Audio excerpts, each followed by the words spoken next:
Hi, welcome to my channel. Some of the issues of my case has already been mentioned in other video clips, but because I will be disclosing these incidents in the order and sequence they happened, it's important to mention them in the sequence as they have occurred. This video clip is scripted. The reason for this is so that I disclose every detail and information correctly according to what I am a witness to. As you all know by now, that I am not only a witness to a murder case, but I am also a victim of human trafficking by force.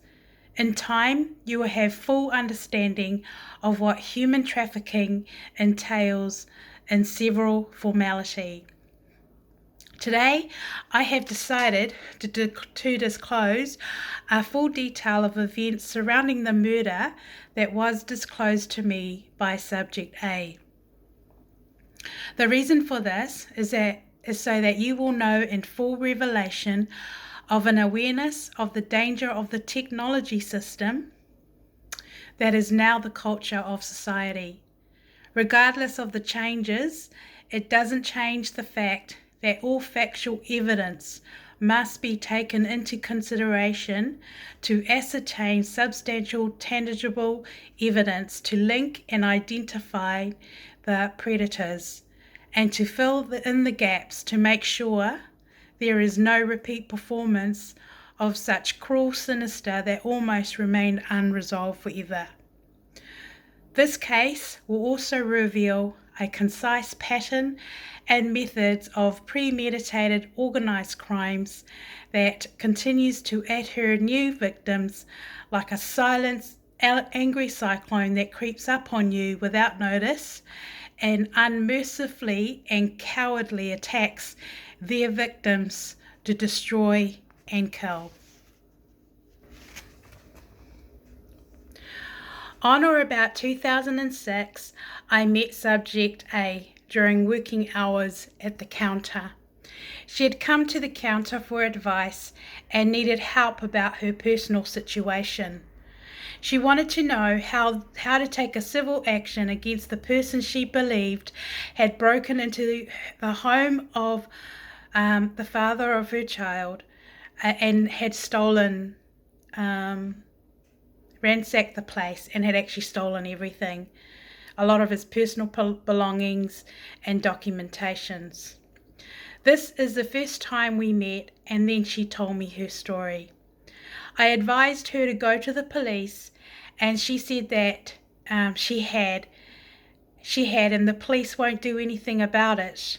I then advised her that she can lodge a civil case against that person and instructed her through the process. She had appeared at the counter with another lady who appeared to be Māori or Pacifica descent. This same lady was with her when I met the subject. When I met Subject A at the pools on several occasions.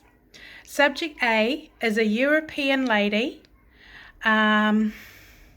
female, about, I'd say she's 5'9". She was quite tall in height, and at that time she disappeared. She was around about 41, 42 of age. She was tall and slim build, browny black hair with green hazel eyes. Subject A was very emotional at this time as she disclosed to me what had taken place. After spending a bit of time with Subject A, she left, and I did not see her again until a rough estimate, maybe a week or two later, at the pools, where I'd go for a swim either at lunchtime or in the evening. Other times, I go to the gym for the morning spin classes on most days of the week. The correct details of what had happened in accordance to my memory of what was told to me by Subject A is true and correct.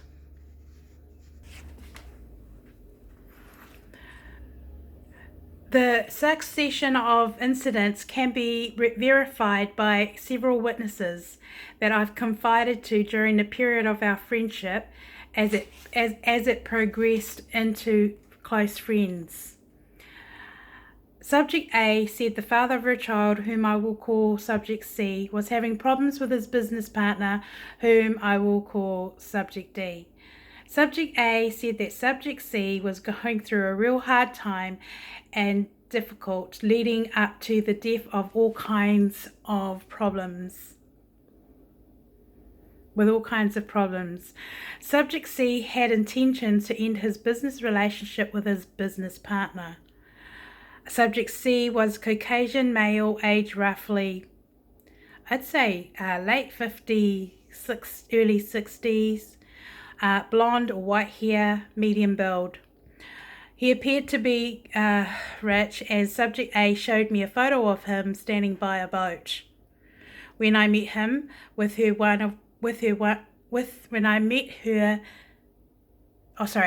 I went with her one day to the house where his boat was parked, not far from where I work or I go to the gym quite regularly at that time. Subject A said that Subject C suddenly got very sick leading up to his death and had an unusual asthma cough that was causing him to feel unwell, and had problems breathing because the sickness he had caused him to cough violently. Subject C died at the scene of the car accident at the motorway. I recall it being disclosed over the radio and news by the media. The police announced it later to be suicide. Subject C had a child in the car, and the child survived in the car accident.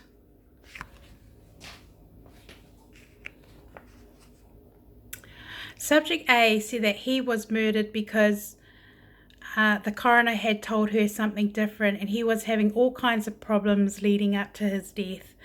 Both Subject A and C believed he was poisoned at that time. The coroner told her that the cause of death was that he had a heart attack. Subject A at that time, after the funeral, went back home to Subject C's house and realized that someone had broken into his home and stole all his personal legal documents and other things. She'd suspected it was the business partner because of the things Subject C had disclosed to her because of the car accident.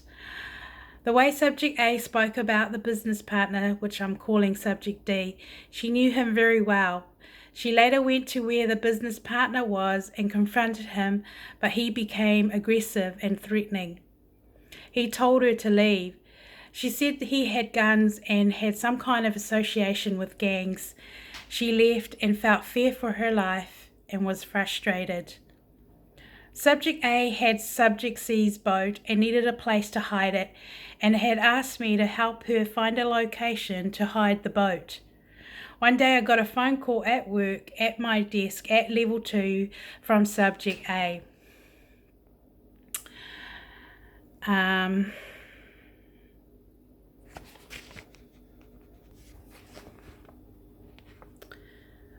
Subject A was upset because the police had retrieved the boat from Subject B's home address.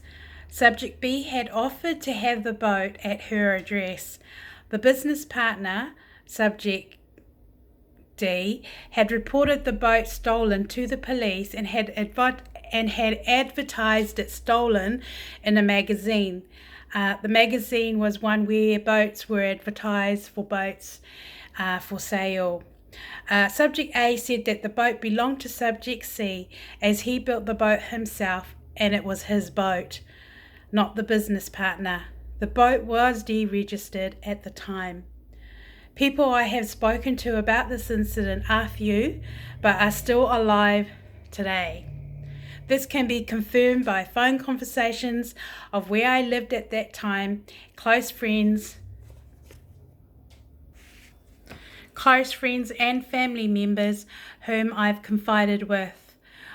Crime scenes to be considered would be my home at that time, my workplace, and anywhere I've had encounters or a one-on-one conversation with Subject A or those whom I confided with. or anywhere subject A were or had anything to do with when she was around. Subject A also had a barbecue that belonged to Subject C, and she said to me, she asked me to look after it for her at that time because she had nowhere to put it. She eventually gave it to me to keep it. Later on, I had moved from Trojan and I gave the barbecue away to a family member because I didn't know what to do with it. Concrete evidence would be the surveillance at the workplace and anything technology used by myself and the subjects involved. If the surveillance and technology evidence is erased or deleted, it is confirmation that someone has deliberately deleted evidence that is supposed to be recorded forever, especially in government agencies. This also includes personal profiles of the deceased subjects or victims concerned.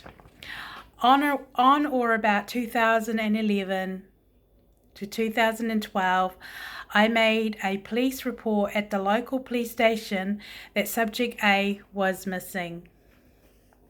That incident report no longer exists.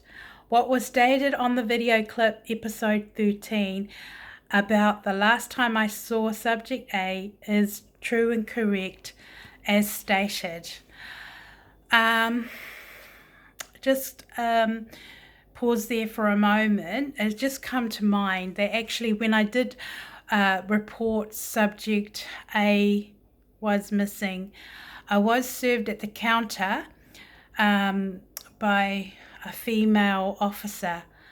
Unfortunately, I didn't get her name, but because I did go there several times to report her missing because I was really concerned.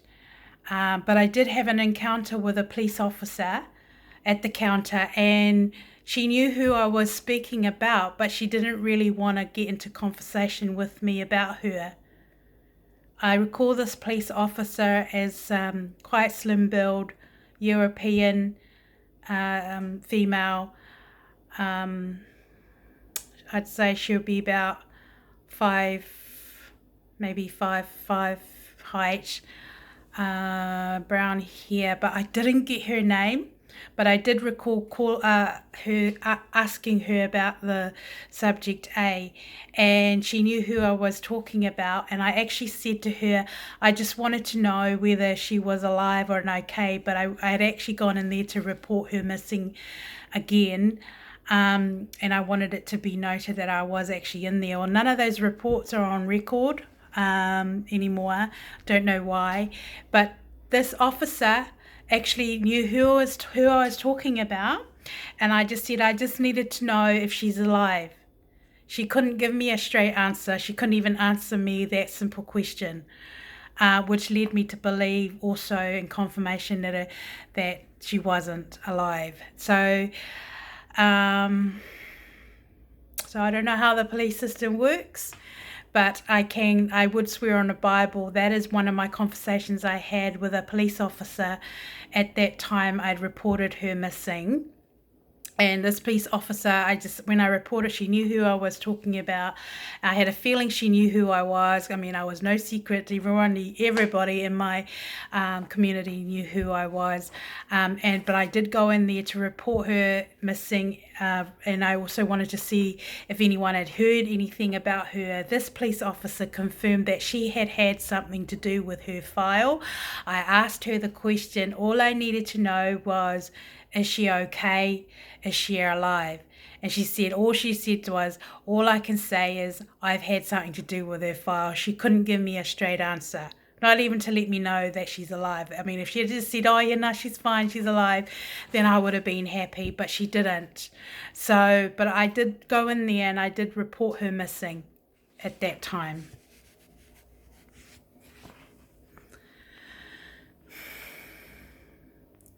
My personal assessment of this case is Subject A was still grieving when I first met her and was determined to expose what had happened to Subject C. Subject A had taken as much as she could from Subject C's house for their daughter. Subject A would never commit suicide because she loved her daughter, and although she had everything against her, she was strong, and her love for her daughter was strong enough to carry on. Subject C had a life insurance, especially for their daughter, and Subject A said that the business partner tried to get her to sign that over to him. I'm talking about the life insurance, but she refused. For that reason alone, talking about the life insurance, why would Subject A even consider to commit suicide? I don't believe she would even consider committing suicide, but I believe she was fully controlled and manipulated by her adversary. Now, I'll just pause there for a moment.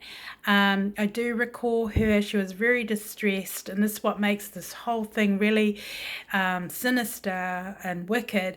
Is that at the time of all these things were happening, she was like when she couldn't do anything about it, she was on her own, but she did try to retrieve whatever belongings that the father of her child had to keep for, she said it was, it belonged to their daughter, but she couldn't do anything.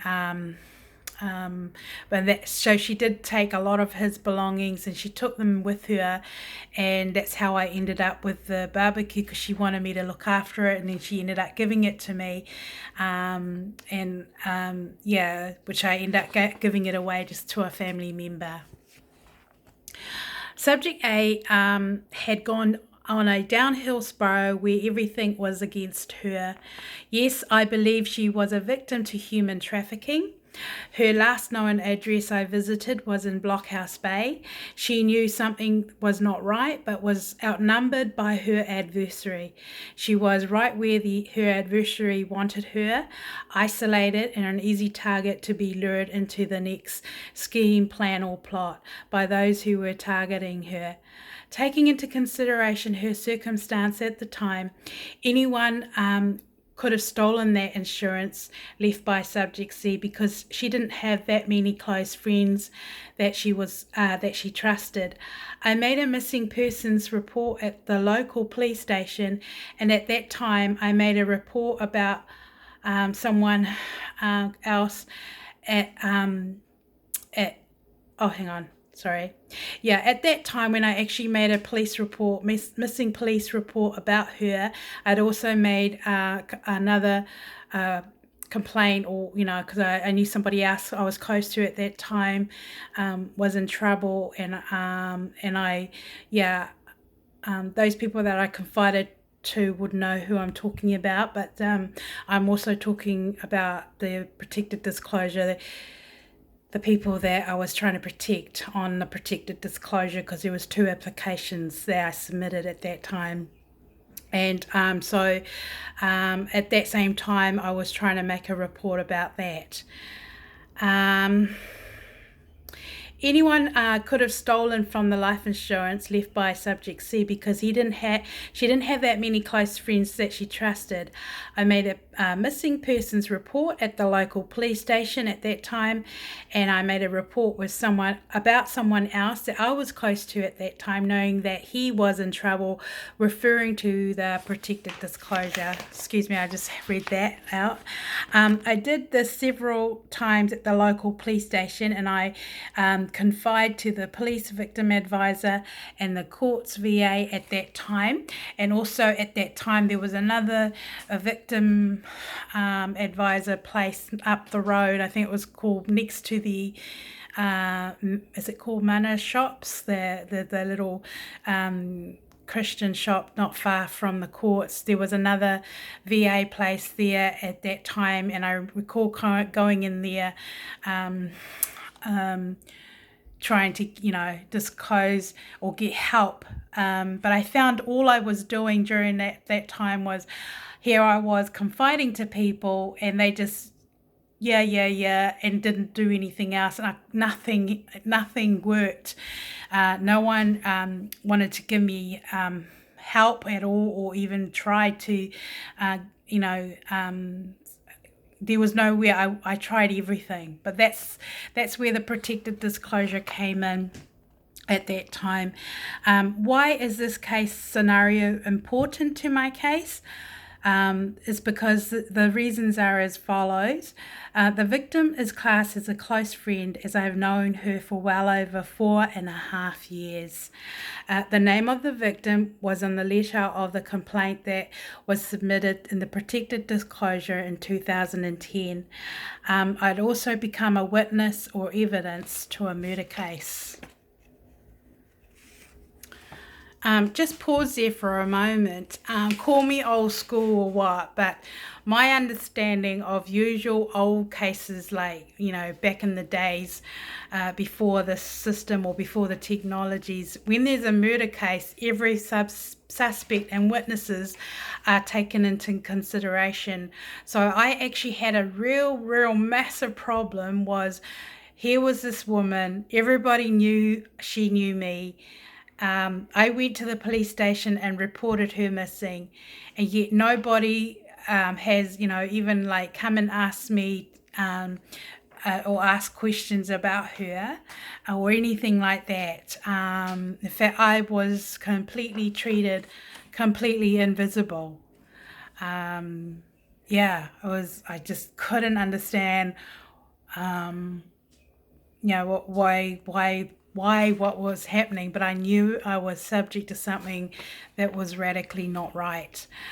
She was also one of the reasons why I wrote her name on the letters sent to the government agencies at the time. I'm talking about protected disclosure. No one would have known the reasons why I submitted my complaints other than the criminals themselves or anyone who've been associated to my case over the years. These agencies were disclosed on my Facebook page. Proper investigation would have proven that would prove the exact same pattern and methods has been used, the same downhill spiral with these victims. And I can confirm and I can verify that I've gone through exactly the same downhill spiral. Before and after missing of the victims, my personal space or territory was personally invaded by people I don't know, or I've given consent to invade my privacy, all consistent with the 24/7 stalking every day of the week. In the next little while, I'll be putting some video clips I'll be putting up some more video clips that I'd put on on my Facebook page in regards to my civil case that started from July 4th, 2016 to 2018.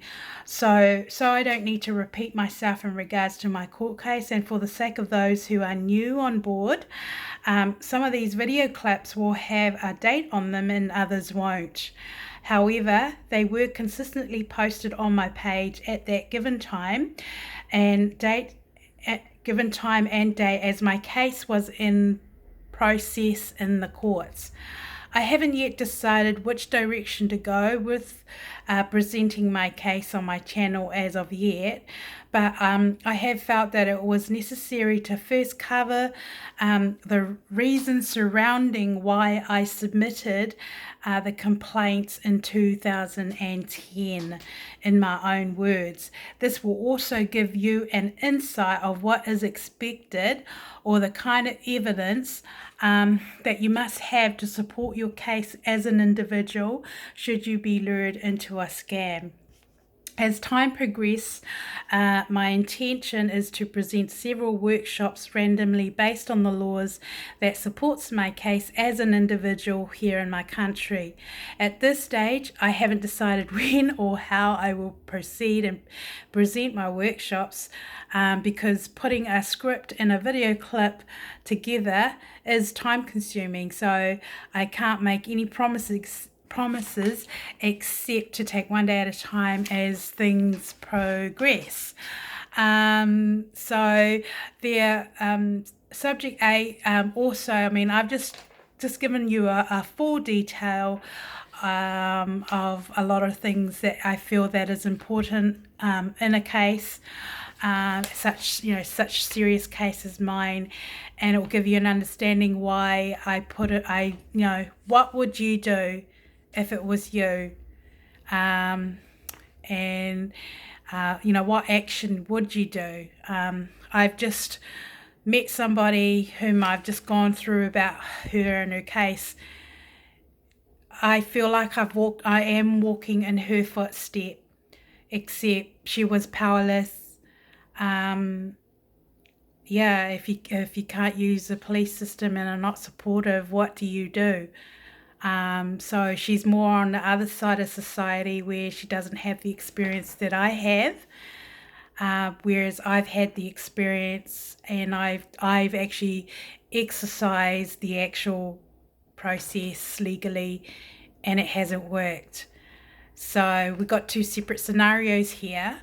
But I felt it was important to walk you through in regards to her case.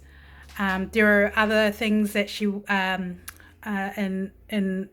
that I've known to do with her that's important to what I'm going through, because it will clear and confirm my reasons why I try to get help back in 2010. But if you can picture in your mind the predicament I was in, it was a very difficult one. Very difficult and dangerous. Very, very dangerous. Words can't express the I just can't believe that I've come out of what I've come out of. But so hopefully things are making sense to you as far as the court case is concerned. Not only that, the court system is changed and has changed a lot, and I have found how easy it is for the lawyers or whoever's on the other side. They can easily misinterpret your circumstance, and that's why it's important to always hear both sides of the story, and not make any evidence on one-sided evidence, which is what has happened to me, because it endangers everyone. So I'll leave it at that, and I'll see you in my next video clip.